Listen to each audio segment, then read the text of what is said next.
Alors, bonjour Bernard Gouta, merci de vous rendre disponible pour les supporters carcassonnais en général et pour le club de supporters Les Hérétiques en particulier. Alors d'abord, nous voulions vous souhaiter la bienvenue à Carcassonne. Et est-ce que vous pouvez brièvement vous présenter pour que les supporters vous connaissent un petit peu mieux? Bon, donc, bon, je m'appelle Bernard Gouta, j'ai 52 ans. J'ai fait pratiquement toute ma carrière à Perpignan en tant que joueur et ensuite en tant qu'entraîneur. J'ai passé 18 ans à l'USAP, dans mon club de cœur. Ensuite, le métier fait que voilà, on est amené à évoluer dans d'autres clubs. Donc, j'ai été entraîné colombier avec ce travail de bâtisseur, de reconstruction pendant 5 ans. Ensuite, il y a mon ami Franck Azema qui m'a sollicité pour remplacer John Gibbs à Clermont-Ferrand. Donc voilà, je l'ai rejoint pendant 5 ans.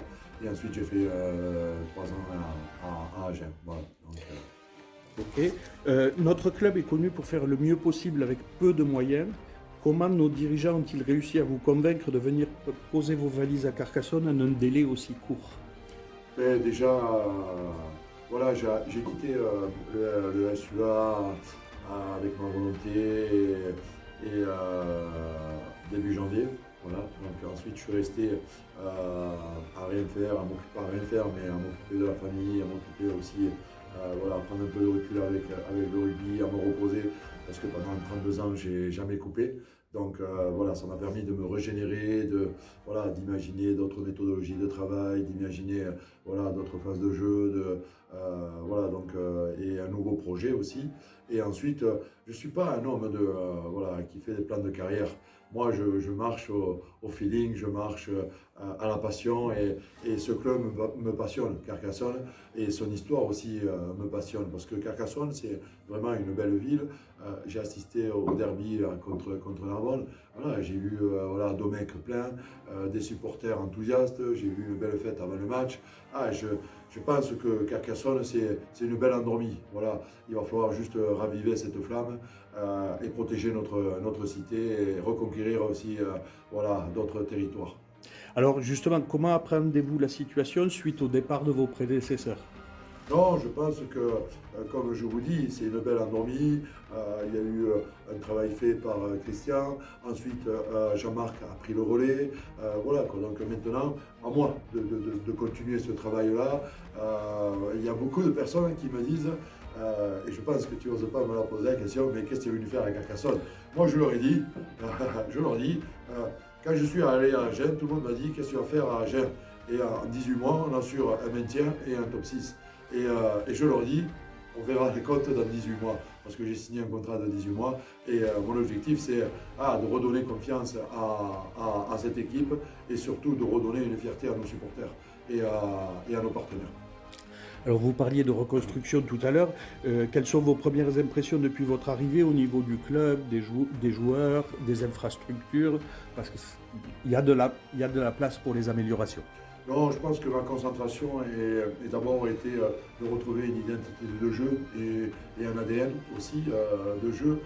Je vais reprendre un peu l'historique de ce club qui a quand même une belle histoire, qui a 125 ans d'existence. Et voilà, je suis en train voilà, de voir avec les vieux supporters là, qui viennent voir les entraînements. J'échange beaucoup avec eux, et notamment sur l'histoire. L'histoire de Carcassonne, c'est voilà, un jeu d'avant, c'est de la résilience, c'est du combat, mais un peu comme l'histoire de sa cité. Sa cité, elle était là pour se défendre. Donc, et elle a toujours défendu les assauts des ennemis adverses. Et c'est ce que je vais essayer de garder dans cette histoire et dans cette culture avec une ADN et une culture de jeu vraiment très forte.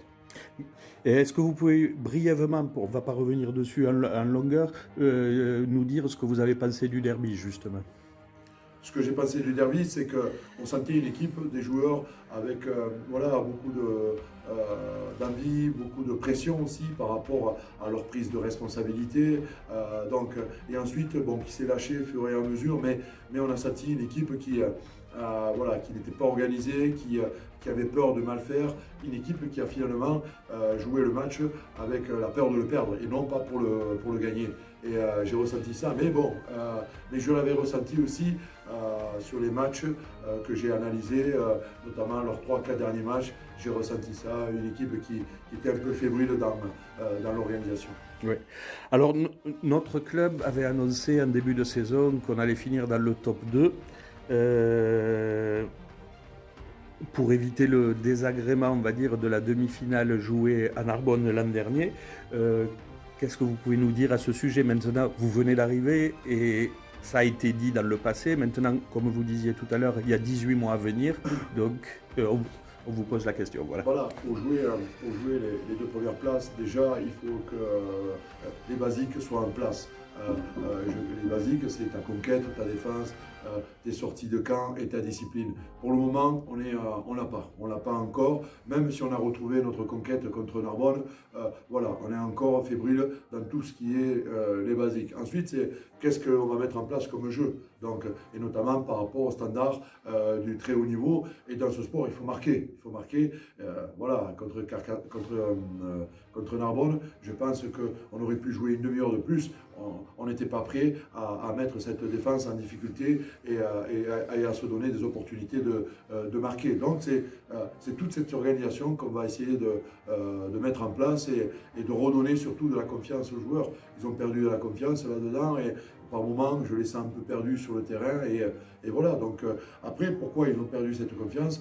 Moi, ce qui a été fait avant, voilà, j'en parlerai pas. Ce qui m'intéresse, c'est demain. Ensuite, c'est pour répondre à ta question, pour jouer les premières places et les premiers rôles, voilà, il te faut atteindre les standards du haut niveau, donc, et une organisation de très haut niveau. Donc, et ensuite, voilà, se redonner une dynamique de victoire aussi, mais par le travail. C'est ça aussi. Donc, par le travail, j'ai instauré justement un semainier et un planning où on va travailler un peu plus, où on s'est rajouté 2-3 entraînements par semaine. D'accord. Quelle est votre philosophie de jeu? Qu'est-ce que vous voulez apporter? Moi, ma philosophie de jeu, il y a une chose qui n'est pas négociable, c'est le combat. C'est le combat, c'est l'abnégation, c'est la résilience, ça c'est ma culture. Et c'est aussi la culture de Carcassonne aussi, donc, et de son histoire. Et ensuite, c'est avoir une conquête costaud, vraiment, une défense vraiment solide. Et après, à partir de ça, on pourra jouer les transitions, on pourra mettre en place notre jeu, on pourra mettre en difficulté les adversaires. Mais pour le moment, on ne l'a pas. Et ma philosophie de jeu, c'est être imprévisible, costaud en conquête, et ensuite essayer d'avoir du lien entre nos avants et nos tracas. Et quelles sont vos priorités en termes de développement individuel des joueurs? Parce que, comme vous disiez tout à l'heure, il y a la partie collective. On a beaucoup de jeunes, donc il y a... Je remercie déjà la ville de Carcassonne de nous avoir mis à disposition le dojo. Je pense que là, à la Cité des Sports, il y a un complexe vraiment extraordinaire, peut-être qui n'a pas été optimisé, mais on va rentrer en partenariat avec la ville de Carcassonne, notamment pour mettre en place des situations de travail, notamment sur la lutte, sur le combat, tout ce qui est attitude au contact, notamment sur les dojos. Voilà. Mais il y a un espace à utiliser là-bas, bien sûr en partenariat avec la ville de Carcassonne, qui est vraiment intéressant, et on l'a fait. Et on l'a fait cette semaine, et on a vu déjà du changement dans les comportements de nos joueurs. Et comment évaluez-vous les forces et les faiblesses de l'équipe actuelle? Vous avez parlé du collectif tout à l'heure. Et est-ce qu'il y a des choses que vous avez déjà analysées, ou est-ce que vous avez encore besoin de temps d'observation? Bon, il me faut encore un peu d'observation, mais je pense qu'on a un très bon groupe. Maintenant, on sent des joueurs qui sont en perte de confiance. Voilà, maintenant, il va falloir leur redonner cette confiance, c'est important. Et ensuite, à travers une organisation, bien évidemment, et des repères communs. Donc, c'est ce qu'on va essayer de rechercher. Et quand on arrive comme ça en cours de saison, comment on peut appréhender la gestion du groupe et la dynamique d'équipe?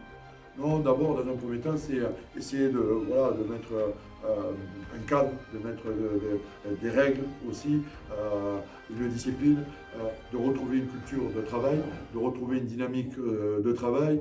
Et voilà, et ensuite, on va retrouver la dynamique de groupe. Et ensuite, voilà, c'est d'observer, d'identifier et ensuite de corriger. Voilà, en ce moment, je corrige certains secteurs pour pouvoir retrouver une organisation efficace. Et quelle place donnez-vous aux statistiques, à l'analyse vidéo dans votre préparation? Écoutez, il y a des choses très intéressantes à prendre dans l'analyse. À nous, les entraîneurs, ça nous aide, ça nous fait gagner énormément de temps. Ensuite, sur les données, sur les datas, tout ça, il y a des choses intéressantes à en tirer. Mais après, voilà, à nous de nous faire notre analyse. Et puis, l'analyse et le ressenti des hommes, ça, les ordinateurs, ils ne pourront pas le faire. Alors, Carcassonne travaille depuis maintenant 2 ou 3 saisons avec un arbitre. Quelquefois, il y en a un deuxième qui vient. Alors, d'un point de vue de supporter, qui n'est pas toujours très, très objectif, on a l'impression que depuis la réclamation de l'an dernier, les relations avec les arbitres en général se sont un peu dégradées. Et comment peut faire un nouvel entraîneur qui arrive justement pour éviter que cette impression perdure? Non, mais il est évident qu'on ne peut pas gagner des matchs avec l'indiscipline qu'on a actuellement. Voilà. Moi, ce que j'ai identifié dans cette équipe avant d'arriver, et pour avoir analysé les matchs de Carcassonne, c'est une équipe indisciplinée, une équipe pas organisée, une équipe qui n'a pas ses bases, c'est-à-dire la conquête, la touche, la mêlée, le jeu d'avant. Voilà. Donc il va falloir remettre un peu d'ordre et de confiance là-dedans à nos joueurs. Et ensuite, bien sûr que cette relation avec l'arbitre et les arbitres, c'est vraiment très important, et encore plus en national. Parce qu'en national, les arbitres n'ont pas le confort qu'ont ces arbitres de Pro D2 ou de Top 14, avec les vidéos, avec voilà, donc les superviseurs. Donc c'est tout ça. Donc, et il faut garder cette encore plus, parce qu'on a une difficulté sur notre discipline. Donc, bien évidemment que je vais garder cette relation-là pour identifier et pour sensibiliser mes joueurs sur la discipline, parce qu'on ne peut pas gagner les matchs si on est indiscipliné comme on l'a été sur les 4 derniers matchs. Tout à fait. Et comment peut-on intégrer les jeunes joueurs et les recrues dans le groupe senior? Parce qu'on a vu cette année qu'il y a plus de jeunes impliqués, notamment les 3 joueurs qu'on a en prêt du Stade Toulousain. Et quelquefois, bon, ils sont encore très jeunes, et quelquefois c'est plus ou moins compliqué. Donc comment vous pouvez faire pour intégrer plus de jeunes? Mais je trouve qu'on a un groupe avec soit beaucoup de joueurs expérimentés, pour ne pas dire vieux, soit beaucoup de jeunes. D'accord? Il va falloir trouver cet équilibre-là. Mais je trouve qu'il y a beaucoup de jeunes avec des potentiels vraiment très intéressants.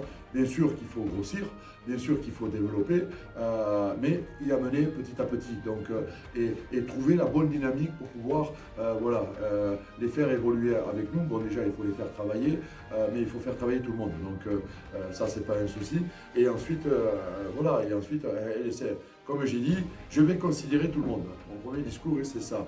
Je vais considérer mes joueurs expérimentés, je vais considérer mes étrangers, je vais considérer mes jeunes, je vais considérer mes moins jeunes. C'est comme ça qu'on fait un groupe, c'est comme ça qu'on fait une équipe. Et ensuite, pour moi, tout repart à zéro. Voilà. Donc, et mon évaluation personnelle, ça sera ce match à Suresnes, où il va falloir valider vraiment une très bonne semaine de travail, où j'ai senti une très bonne dynamique de groupe et j'ai senti aussi un très bon état d'esprit. Alors, une question un peu particulière, vous avez la chance d'avoir croisé le chemin au moins de 3 de nos joueurs, sauf erreur de ma part. Il y a Raphaël Carbou, il y a Gabin Michet à Clermont, oui, et Bilal en sélection du Maroc. Voilà, c'est des jeunes que je connais très très bien, vraiment, et des moins jeunes, hein, avec, oui, avec notre Raph. Donc voilà, ça permet de gagner du temps dans les relations et aussi dans la capacité à rechercher et toujours pareil, aller chercher ces standards de haut niveau avec ces joueurs-là. Je sais ce que Bilal manque, je sais ce que Gabin manque, je sais aussi comment on va utiliser Raphaël. Donc voilà, ça me permet de gagner énormément de temps.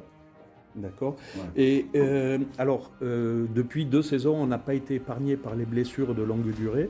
Et quelle est votre approche par rapport à ça, sachant que cette année, par rapport aux années précédentes, on a une profondeur de banc un peu plus importante? Oui. Il n'y a pas eu de blessés parce que le travail peut-être de pré-saison a été vraiment excellent dans la préparation, dans la prévention aussi des blessures. Et puis, ce championnat de national, il n'est pas usant, il n'est pas contraignant. C'est des blocs de 3 matchs ou des blocs de 2 matchs. Ce n'est pas des blocs de 5-6 matchs comme il y a en Pro D2 ou peut-être de 11-14 matchs comme il y a en Top 14. Donc voilà, et c'est peut-être pour ça qu'il y a beaucoup de plages quand même, il y a eu beaucoup de plages de récupération dans cette compétition. Alors, une question très importante à Carcassonne, et encore plus pour quelqu'un qui, comme vous, a l'expérience des 2 rugby, la dualité 13-15. Carcassonne est une ville donc, où les 2 rugby coexistent, comme à Perpignan et dans d'autres, Albi et d'autres villes. Et que pensez-vous des échanges entre les 2 rugby? On a eu l'exemple de Christian Labitte qui, comme vous, a commencé à 13 et puis est venu à 15. Récemment, on a Aurélien Colony qui était passé chez nous, qui part dans un grand club pour donner un coup de main à l'UBB. Au niveau des joueurs, il y a eu Léo Daré-Latour récemment chez nous, il y en a eu d'autres. Est-ce que le 13 et le 15 peuvent coexister et se servir mutuellement? Il est évident que c'est 2 cultures, 2 jeux totalement différents, mais qui défendent les mêmes valeurs, mais qui défendent les mêmes couleurs donc, de la ville de Carcassonne. Ensuite, historiquement, le Carcassonne 13 était vraiment sur le haut niveau de ce championnat de rugby à 13, qui a gagné aussi des titres. Donc voilà, c'est quand même une équipe à considérer. Voilà. Ensuite, il y a beaucoup de choses à prendre du 13, comme eux, ils ont beaucoup de choses à prendre de nous. Et moi, je vais aller vers eux, bien sûr, bien évidemment, pour travailler en collaboration. Et c'est riche parce qu'on défend les mêmes couleurs. Et c'est important de trouver une bonne relation. Et dernière question, peut-être un peu plus personnelle, nous avons pu lire dans la presse des articles relatant votre engagement personnel dans le monde social et associatif. Est-ce que vous pouvez nous en dire un peu plus? Comme ça, les supporters auront cette dernière touche qui me semble, d'après ce que j'ai pu lire, très importante par rapport à vous. Pour moi, dans un club, il faut qu'on soit en osmose, il faut qu'on soit en communion. Et si tout le monde est en communion, on peut en faire une force supplémentaire. Et je parle souvent du 16e homme. Et il est important de considérer nos supporters parce que c'est eux qui vont nous transcender, je le sais. Et d'ailleurs, c'est ce qui est en train de se passer à l'USAP, où Émile Giral est en ébullition à nouveau et il pousse son équipe. Et il faut qu'on arrive à mener ça aussi à Carcassonne. Je l'ai vu contre Narbonne, mais maintenant il faut ensuite leur rendre. Bien sûr qu'eux nous donnent, mais c'est un échange. Ensuite, il faut leur rendre. Leur rendre, c'est mouiller le maillot, c'est de l'abnégation, c'est ça qu'ils attendent de nous. C'est combattre ces couleurs. Et donc, on va essayer et ça ne sera pas négociable, on va essayer d'aller là-dedans et essayer d'amener tout le monde, et notamment nos supporters, qui pour moi ont un rôle très important, comme nos bénévoles aussi, ont un rôle très important dans un club. Merci beaucoup Bernard Gouta, on vous souhaite un très bon match à Suresnes et à bientôt. Merci beaucoup.